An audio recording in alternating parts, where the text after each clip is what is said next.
साथियों नमस्कार। आज इस पॉलिटिकल साइंस एपीएस के इस एमसीक्यूज और इंटरव्यू ओरिएंटेड क्वेश्चंस की सीरीज में आपका स्वागत। हमारी स्क्रीन पे एक टॉपिक है बीआरआई ऑब्लिक ओबोर। बीआरआई यानी बेल्ट एंड रोड इनिशिएटिव, जिसका पुराना वर्जन है ओबोर वन बेल्ट वन रोड। ये चाइना की एक बहुत बड़ा महत्वाकांक्षी प्रोजेक्ट है। चाइना की घरेलू नीति और विदेश नीति का एक नया आयाम है, और इस नए आयाम के कारण न केवल दक्षिण एशिया में भारत आशंकित है, बल्कि अमेरिका, रशिया, अफ्रीका महाद्वीप के कंट्रीज़, आसियान कंट्रीज़ सब चाइना की इस नीति को बड़े शक की नज़र से देख रही है। क्योंकि इस चाइना की महत्वाकांक्षी प्रोजेक्ट के कारण चाइना विश्व में वर्चस्व स्थापित करने का प्रयास कर रहा है। आइए बहुत संक्षिप्त में बीआरआई को समझने की कोशिश करते हैं। बीआरआई जो है 2013 में लॉन्च होती है।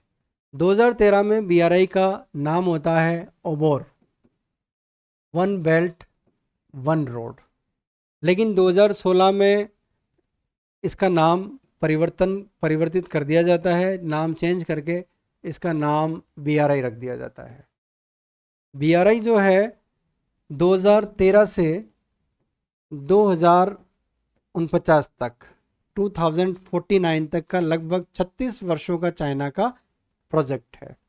इस प्रोजेक्ट के माध्यम से चाइना जो है एक ऐसी आर्थिक रणनीति अपनाएगा विश्व में, घरेलू स्तर पर भी और वैश्विक स्तर पर भी, जिससे विश्व का सबसे धनी राष्ट्र चाइना बन सके। पूरे वैश्विक स्तर पर ये एक इन्वेस्टमेंट प्रोग्राम है चाइना का। और 2049 क्यों रखा गया इसका टारगेट? क्योंकि हम जानते हैं कि पीपल्स रिपब्लिक ऑफ चाइना 2049 में अपना शताब्दी वर्ष मना रहा है। 1949 में चाइना में पीपल्स रिपब्लिक ऑफ चाइना स्थापित होता है, और उसके 100 वर्ष की वर्षगांठ के स्तर पर इस बीआरआई के टारगेट को पूरा करना चाइना का प्रयास है।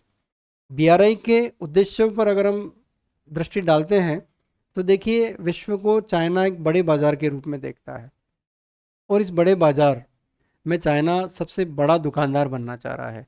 यानी सबसे ज़्यादा प्रोडक्शन भी चाइना करना चाह रहा है, सबसे ज़्यादा रॉ मटेरियल भी चाइना इकट्ठा करना चाह रहा है, सबसे ज़्यादा धनवान भी चाइना बनना चाह रहा है, और एशिया और अन्य देशों पर अपना प्रेशर भी चाइना कायम करना चाह रहा है इस नीति के माध्यम से।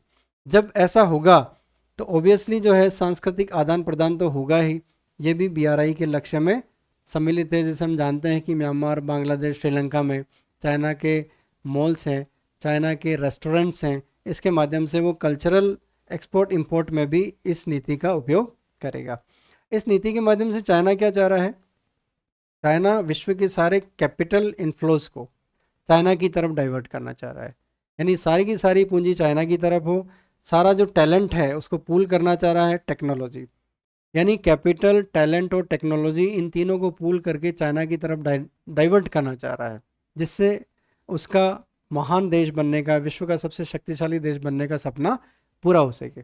देखिए, हम बीआरआई को जो है चाइना कैसे इम्प्लीमेंट कर रहा है, इसके लिए इसके प्रमुख कंपोनेंट्स को हम समझते हैं। देखिए कि अगर सबसे ज़्यादा प्रोडक्शन चीन में हो रहा है, सबसे ज़्यादा आयात निर्यात अगर उसको करना पड़ेगा, तो उसका सबसे महत्वपूर्ण जो कंपोनेंट है वो है परिवहन, ट्रांसपोर्टेशन।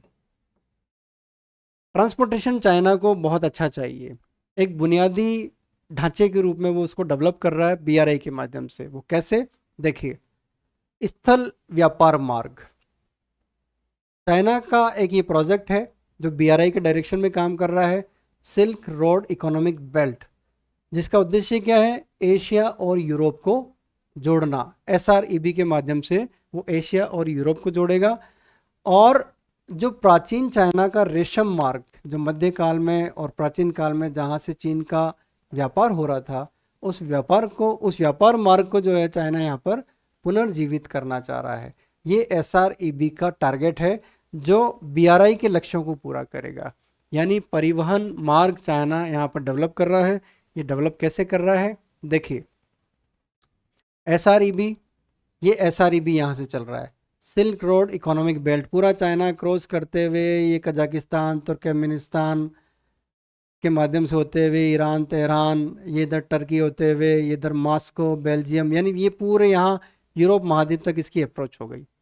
यानी पूरे चाइना को क्रॉस करते हुए, एशिया महाद्वीप को क्रॉस करते हुए ये यूरोप महाद्वीप तक इसकी अप्रोच है। ये जो SREB है, ये है चाइना का पुराना रेशम मार्ग, उसको पुनर्जीवित ये कर रहा है। अब इनके बीच में जो भी देश आ रहे हैं, उन देशों में चाइना इन्वेस्ट भी कर रहा है, सड़क भी बना रहा है, पोर्ट्स भी बना रहा है, रेलवेज भी बना रहा है, फ्लाईओवर्स भी बना रहा है, और वहाँ की इंडस्ट्री में इन्वेस्ट भी कर रहा है। किस तरह से जो है चाइना अपने सिल्क रोड इकोनॉमिक बेल्ट के माध्यम से BRI के लक्ष्य को प्राप्त कर रहा है। दूसरा इसका कंपोनेंट है कि ये जो रेशम मार्ग है, ये तो सड़क मार्ग है, रेलवे मार्ग है, इसके साथ साथ ये समुद्री मार्ग को भी बना रहा है। यानी मेरी टाइम सिल्क रोड इसका दूसरा प्रोजेक्ट है BRI के लिए, मेरी टाइम सिल्क रोड प्रोजेक्ट।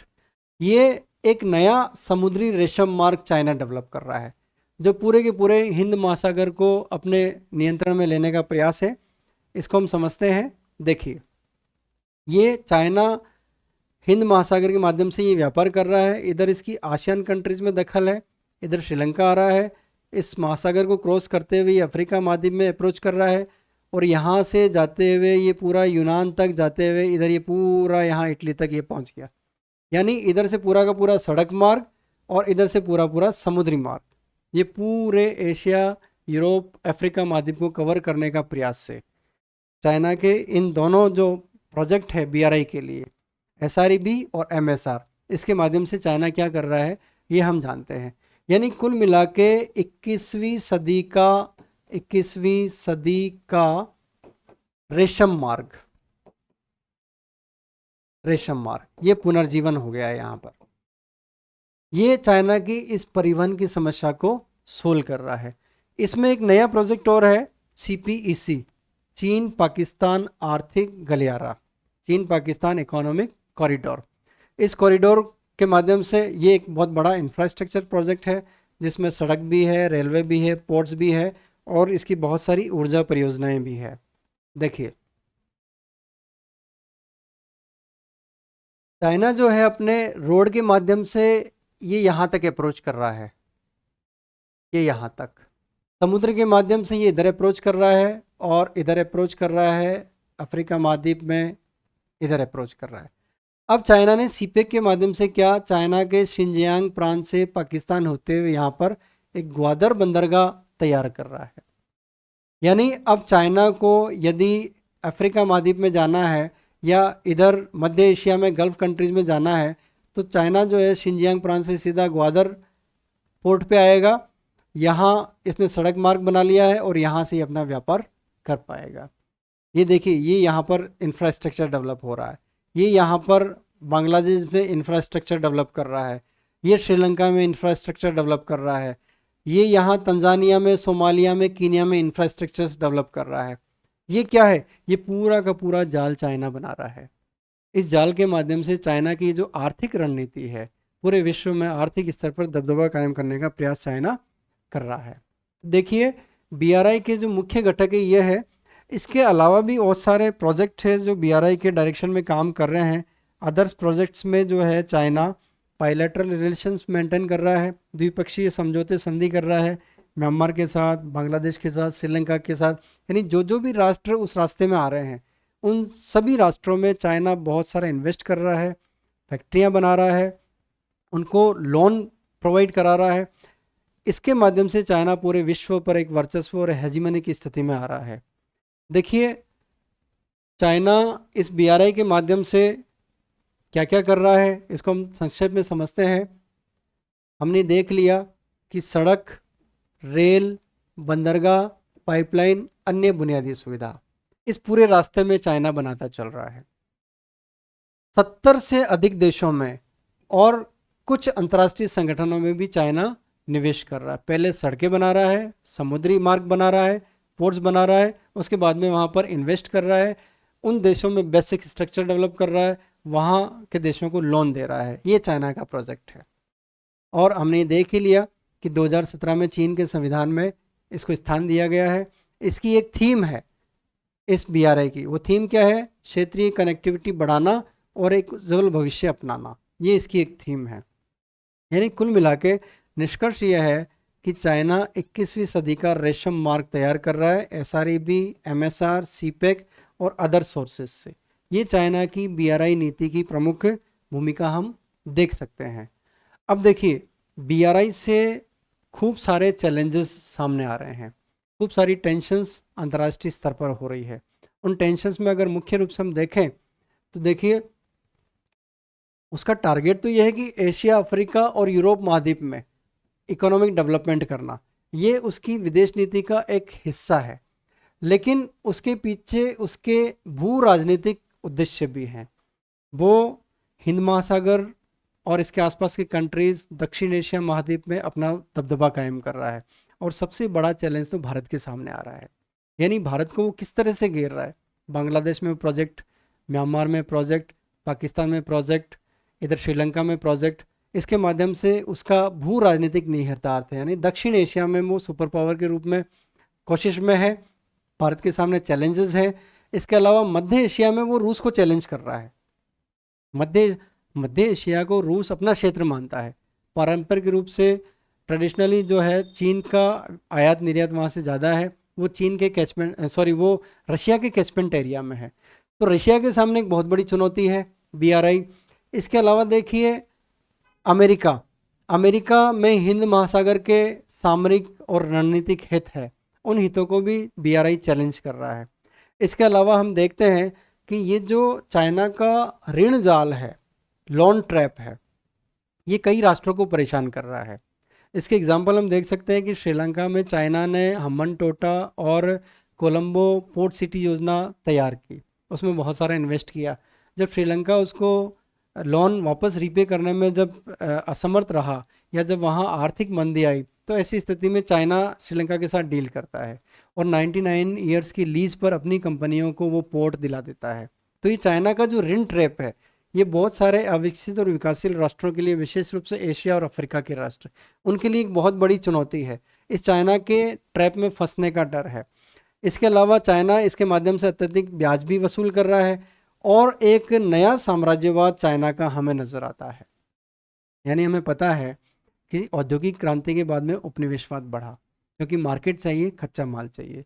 और आज इस 21वीं सदी में चाइना की एक नियो कॉलोनियल पॉलिटिक्स है, एक नव साम्राज्यवादी नीति है चाइना की, जो चाइना की इस बीआरआई को बड़े शक की नज़र से देखती है। हालांकि अंतर्राष्ट्रीय राजनीति में हम जानते हैं कि स्वार्थ हमारे लिए महत्वपूर्ण होते हैं और हमारी विदेश नीति भी स्वार्थों के इर्द गिर्द चलती है।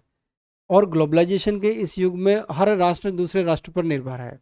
लेकिन इस निर्भरता और इस आवश्यकता के कारण चाइना किस तरह से विभिन्न राष्ट्रों को अपने जाल में फंसाने की कोशिश कर रहा है, भारत पे प्रेशर डालने की कोशिश कर रहा है, अमेरिका को चैलेंज कर रहा है, रशिया के सामने चुनौती प्रस्तुत कर रहा है, ये बीआरआई की इस नीति का ही परिणाम है। यानी बीआरआई की नीतियाँ चाइना के लिए कितनी इंपॉर्टेंट बन चुकी है। इस व्याख्यान के माध्यम से, डिस्कशन के माध्यम से हमने ये देखा। लेकिन बीआरआई को बैलेंस किया जा सकता है। इस बैलेंस में क्वाड यानी क्वाड्रिलेटरल जो डायलॉग है वो महत्वपूर्ण भूमिका निभा सकता है। हिंद महासागर में उसकी अच्छी अप्रोच है। America, Bharat, United kingdom, Australia इसके लिए प्रयास कर रहे हैं। ठीक इसी तरह से G7 जो है इस नीति को बैलेंस कर सकता है।